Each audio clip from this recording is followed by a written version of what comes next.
pilna konkorėžių ant žemės ir prataršytų.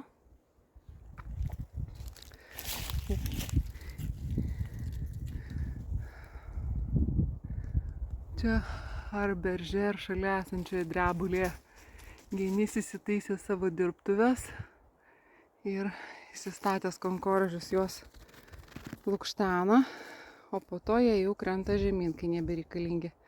Tai užtat žemė nusėta eglių konkorėžiais ir genys darbuojasi čia.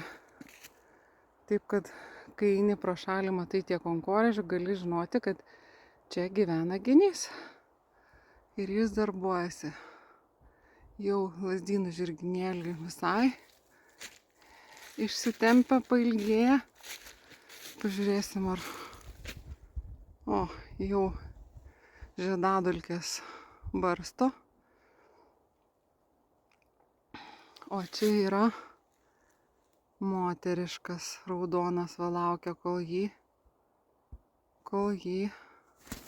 apdulkins. Taip atrodo, nenoriu fokusuoti, taip atrodo moteriškas žiedynas, o čia vyriškas.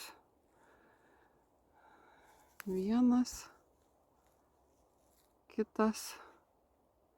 Pirmą kartą iš tikrųjų matau juos, nepastebėdavo, dabar taip ryškiai išleidę raudoną uodegytę, piestelę.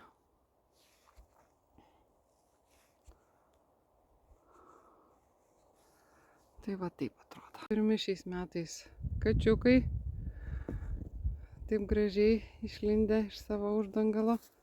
Blinda nulūžus vargšė, matyt neatlaikė svorio, bet vis tiek leidžia žiedus. Tikėkimės pavyks iki galo sužydėti.